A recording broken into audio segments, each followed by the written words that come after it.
Welcome to the Deep Dive.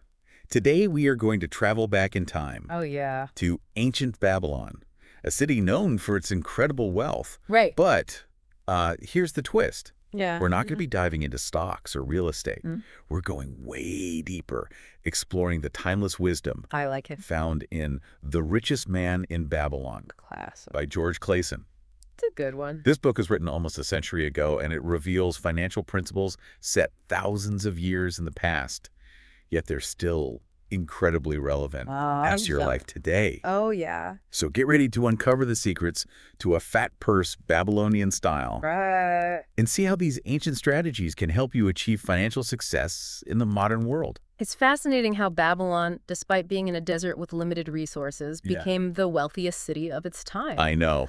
It's really something. Think about it. They didn't have gold mines or vast forests. Right. Their prosperity wasn't about luck. It was entirely created by the people. That's such a good point. They built those massive irrigation systems, Right. transforming barren land into fertile fields. Yeah. And developed sophisticated financial systems. Oh, yeah. I mean, they were pioneers Absolutely. of money loans and even property ownership records. Yeah. Makes you wonder, what can we learn from their ingenuity? I think one of the big things is that they understood that success isn't determined by your circumstances, Right. but by the choices you make. Okay. Just like them, you have the power to shape your financial future no matter where you're starting from. I love that perspective. Yeah. So empowering. Yeah. Okay, so let's meet Arkad, Okay. the star of our deep dive, the Yeah. richest man in Babylon. Yes. His friends, baffled by his wealth, begged him to share his secrets. Arkad, who started as a humble scribe, told them about a pivotal moment in his life when he met What? Algamish, Uh, a wise moneylender. yeah. Algamish taught Arkad a simple but profound principle.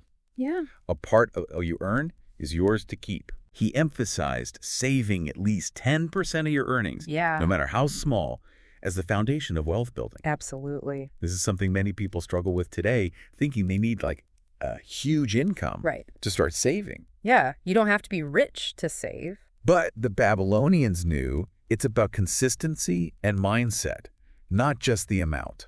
It's the small things that add up over time. Right. It's like planting a seed for a wealth tree. Exactly. And that seed over time can grow into something truly remarkable. Yeah. So Arkad goes on to outline 7 cures for a lean purse, which are essentially a step-by-step guide to financial success. It's a blueprint. Exactly. Each cure builds upon the previous one, Yeah. creating a solid structure for lasting wealth. Right. The first cure, as we just discussed, is start thy purse to fattening Yeah. by saving at least 1/10 of your earnings. That's right. But saving is just the beginning. Yeah. The second cure is all about controlling your spending. Oh, very important. So it's not enough to just save these. You also need to be mindful of where your money is going. Absolutely. It's about budgeting wisely Okay. and differentiating between your needs and wants. How do we do that? Well, ask yourself, is this purchase that will truly enrich my life or just a fleeting impulse? That's a good question. And I think back to the Babylonians. Yeah. They were resourceful and valued getting the most out of every coin they spent. Yeah, they built an empire by being smart with their resources. I did. So they were saving, they were budgeting. Yeah. What's the next step in this Babylonian wealth building plan? Here's where things get exciting. Okay. The third cure is make thy gold multiply. Okay. This is about putting your savings to work for you by investing wisely and generating passive income. Okay. It's like having your money earn more money even while you sleep. I love that. It's like building an army of little golden workers. Yes. Each one bringing in more gold. Exactly. The book emphasizes the power of compound interest, showing how even small amounts invested consistently over time can grow exponentially. That's right. And this applies to your situation today. Okay. Even if you can only invest a small amount right now, Right. the key is to start early Okay. and let time work its magic. Think long-term growth, not quick riches. Okay, so we're saving, budgeting, and investing. Yeah. Sounds like a solid plan so far. Yeah. But I imagine even the wisest Babylonians encountered setbacks along the way. Oh, for sure. How do they protect their hard-earned wealth? That's where the fourth cure comes in. Okay. Guard thy treasures from loss. Okay. Arkad stresses the importance of seeking advice from experienced professionals Okay. before making any investment. Right. He learned this lesson the hard way by trusting the wrong advice and losing his savings in a bad deal. Oh, no. It highlights the importance of not just chasing returns, but also protecting your principal investment. That's a great point. It's easy to get caught up in the excitement of potential profits. But protecting your capital should be your top priority. This is especially relevant in today's world, Absolutely. with so many investment options and potential scams out there. So many. So many. Do your research, seek guidance from those who have a proven track record, and don't be afraid to ask questions. So it's about being a savvy investor, not just a gambler, right? That's it. So what's the next step in building this Babylonian financial fortress? The fifth cure focuses on making of thy dwelling a profitable investment. Yeah? Arkad believed that owning your home was a cornerstone of financial stability and security. I can see how that would have been important in ancient Babylon. Yeah. You know, it's about putting down roots, Right. both literally and figuratively. Yeah. But does this principle still hold true today Oh, absolutely. with rising housing costs and different lifestyles? Absolutely. While the specifics might look different in the modern world, Okay. the underlying principle remains relevant. Okay. Owning a home, Yeah. whether it's a house, a condo, Mm-hmm. or even land, can be a powerful wealth-building tool. Okay. It provides a sense of security and belonging, Okay. and it can appreciate in value over time. That makes sense. Yeah, So we've covered saving, budgeting, investing, protecting our wealth, and owning a home. that's right. What else did the Babylonians emphasize on their path to financial well-being? The sixth cure recognizes that our needs and priorities change as we age. Yeah. It advises us to ensure a future income by planning for retirement and providing for our families in case of unforeseen circumstances. Okay. It's about having a safety net. Right. Plan for the future so you can enjoy your later years without financial stress. This resonates with the idea of creating a legacy, right? Ensuring the well-being of ourselves and our loved ones, Right. not just for the present, but for the long haul. Long term. So what's the final piece of this Babylonian financial puzzle? Arkad's seventh and final cure for a lean purse is to increase thy ability to earn. Okay. He emphasizes continuous learning, improving your skills, and seeking opportunities for growth. Yeah. This is something that's often overlooked. Yeah. People think financial success is all about managing money, but it's also about personal and professional development. Oh, yeah. It's about investing in yourself, becoming more valuable in the marketplace, and expanding your earning potential. Yeah. This could mean taking courses, learning new skills, Absolutely. starting a side hustle, or seeking a promotion. Exactly. It's about embracing a growth mindset and never settling for mediocrity. Right. The Babylonians understood that financial success isn't just about luck or inheritance. It's about actively shaping your future. So it's a holistic approach, right? Yeah. It's not just about managing money, It's lifestyle. but also about managing your life, your skills, and your mindset for continuous growth and improvement. Precisely. But wait, there's another layer of wisdom waiting to be uncovered. Oh, really? The 5 laws of gold. Oh, cool. These laws, passed down through generations of Babylonian merchants and moneylenders, offer a powerful framework for building wealth and achieving financial success. I can't wait. Let's hear about them. Tell me more. Okay. But for now, Ah, we'll pause our Babylonian adventure here. okay. In part 2, we'll explore the 5 laws of gold and see how these ancient principles can guide us toward financial prosperity in the modern world. I am excited. Until then, why not reflect on the 7 cures we discussed today? Yeah, good idea. Which one resonated with you the most? Yeah. And how can you start applying it to your own financial journey? That's a good question. We'll be back soon to unlock even more Babylonian wisdom. Okay, sounds good. All right. See you then. See ya. Welcome back to the deep dive. Last time we uncovered the 7 cures for a lean purse, Right. those ancient Babylonian principles for building a strong financial foundation. Yeah. Now get ready for even more wisdom as we delve into the 5 laws of gold. These laws are like a treasure map leading to financial abundance. I like that.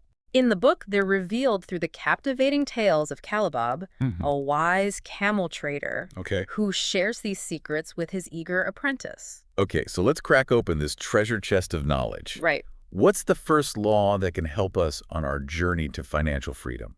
The first law states, Gold cometh gladly, and an increasing quantity to any man who will put by not less than 1/10 of his earnings to create an estate for his future and that of his family. So this reinforces the importance of consistent saving, that first cure we talked about. Yeah. Paying yourself first before any other expenses. Absolutely. It's about building that solid base for future wealth. Yeah, But it's not enough to just hoard your gold, right? exactly. The second law emphasizes putting your money to work for you.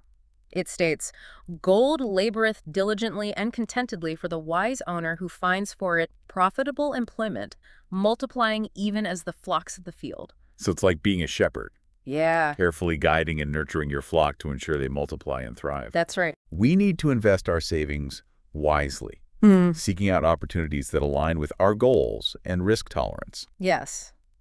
You wouldn't just let your sheep wander aimlessly, would you?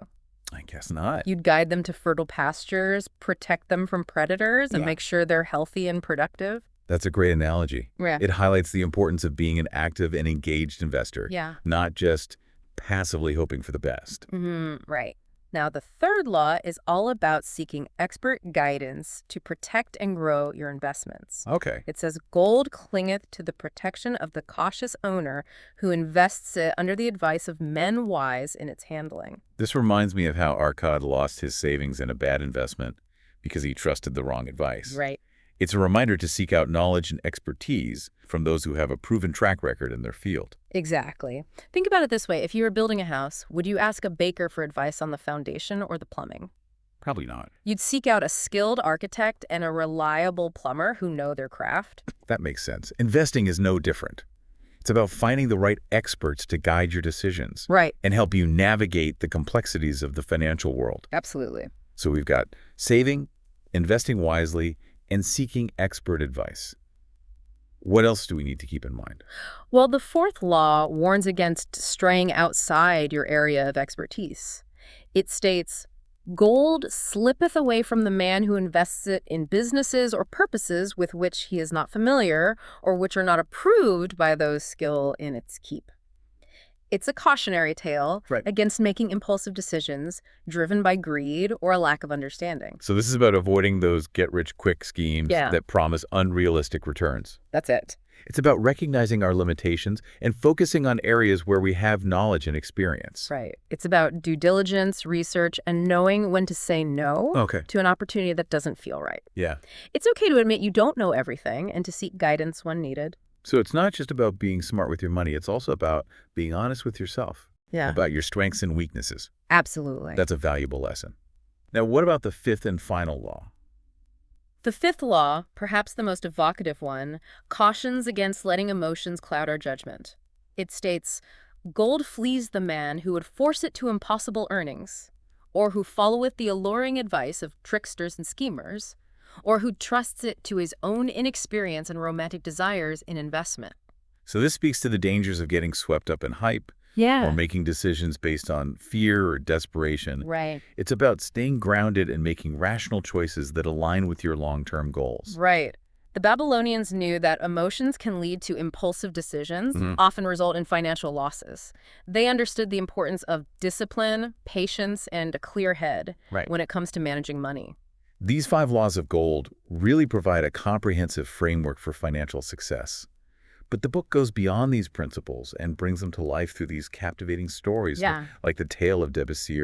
For example, a man who faced some serious setbacks, He did. yet ultimately achieved success through sheer determination. Yeah, Debussier's story is incredibly inspiring. Yeah. He went from being a successful saddle maker to a slave, Really? and back to a successful businessman. Wow. His journey shows us that resilience, perseverance, and a commitment to your goals can overcome even the most challenging obstacles. It really highlights how financial well-being is often intertwined with our overall well-being. It's not just about the numbers. Right. It's about having the right mindset, attitude, and determination to create the life you want. Absolutely. It's about taking ownership of your financial destiny and Right. realizing that you have the power to shape your future. Now, speaking of taking ownership, Yeah. the book uses a powerful metaphor for financial security, Yeah. the impenetrable walls of Babylon. Right. I remember the story of Banzar, Yes. the old soldier guarding those massive walls. How does that relate to our finances today? Well, just as those walls protected Babylon from invaders, Yeah. we need to build strong defenses Mm. for our financial well-being. This can include having emergency savings, Okay. adequate insurance, and a diversified investment portfolio. So it's about having a buffer, Yeah. a sense of security, knowing that you're prepared for unexpected challenges and economic storms. Right. It's about building that financial fortress to protect you and your loved ones. Exactly. Now, another story that highlights the importance of seeking wise counsel and making informed decisions is the tale of Rodan, Okay. the spearmaker. Right. He received a substantial gift from the king, Yeah. but was unsure how to manage it wisely. Right. He sought advice from Moyan, the wise gold lender, before lending his gold to his sister's husband, who wanted to start a business. That's right. Melathon, through captivating stories from his token chest of experiences, Right. emphasized the importance of carefully evaluating borrowers and understanding the risks involved in lending money. It's a crucial lesson in risk management and understanding that every financial decision carries consequences. It's about being prudent and not letting emotions or personal relationships cloud your judgment. Precisely. Now, another theme woven throughout the book is the idea of work being the key to freedom and success. Okay. The story of Sharonada, the merchant prince who rose from slavery, beautifully illustrates this principle. Yes. He had such an incredible work ethic. Even as a slave, he found ways to earn and save money. Yeah. He baked honey cakes and sold them on the streets, demonstrating his entrepreneurial spirit and unwavering determination. Exactly. Sharonada's story shows that success isn't handed to you. Right. It's earned through hard work, perseverance, and a willingness to seize opportunities. It's about having that proactive mindset, that drive to create your own destiny. And it reminds us that even in challenging circumstances, there are always possibilities for growth and advancement. Now let's shift gears and talk about a story that brings together many of the principles we've discussed. The tale of Dabasir and his journey to repay his debts using a meticulous plan documented on clay tablets. I'm intrigued. Let's hear it. Dabasir's story is fascinating. It's like we're getting a glimpse into an ancient Babylonian budgeting system. It involves debt, detailed record keeping, like a clever three-part plan. What can we learn from his approach? So Dabasir had returned to Babylon burdened with debts he couldn't repay. He felt lost and ashamed. Oh, no. But his friend, Mathon, the wise gold lender, offered him a path to redemption. Okay. Mathon's plan was simple yet powerful, and Dabasir meticulously documented it all on clay tablets.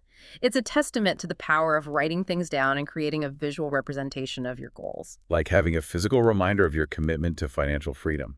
So what were the three parts of this ancient debt-crushing plan? The first part focused on securing Dabasir's future prosperity by setting aside 1/10 of his earnings. This echoes the first law of gold, pay yourself first.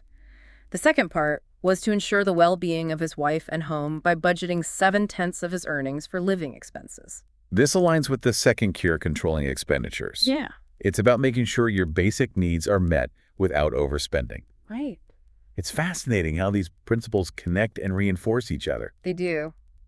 Now, the third part is where Dabasir's commitment to change really shines. He dedicated 2/10 of his earnings to systematically repaying his debts.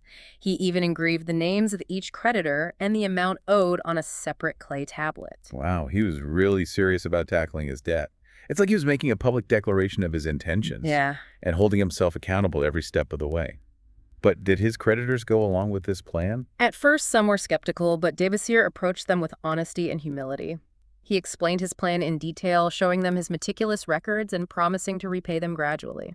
That shows the importance of transparency and clear communication. Even when dealing with debt, being upfront and having a well-defined plan can build trust and goodwill. Absolutely. And as Dabasir diligently followed his plan, he found joy in watching his debts shrink with each payment, while his savings grew simultaneously. This highlights the psychological power of small wins. Okay. It's about celebrating those milestones along the way, no matter how small they may seem. It's a reminder that financial progress is a journey, not a destination.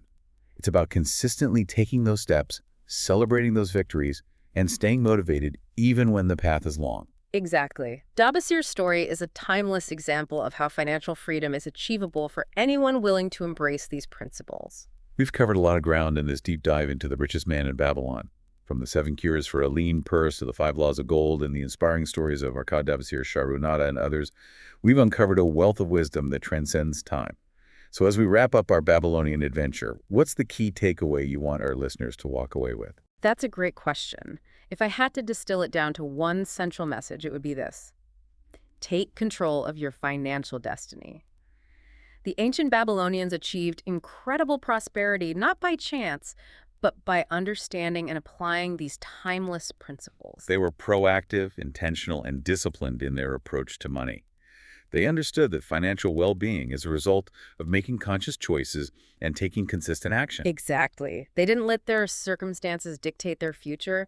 They built their wealth brick by brick, coin by coin. And you can do the same. Absolutely. So instead of envying the wealthy or feeling overwhelmed by financial challenges, focus on taking those small, consistent steps towards building a more secure and abundant future for yourself. Start by saving, even if it's just a small amount.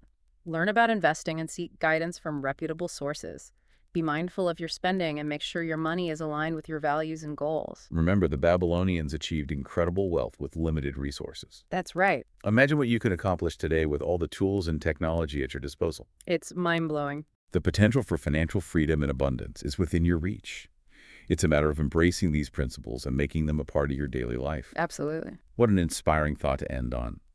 Thank you for joining us on this deep dive into the timeless wisdom of the richest man in Babylon. May your purses be forever fat, and may your financial journeys be filled with prosperity and purpose.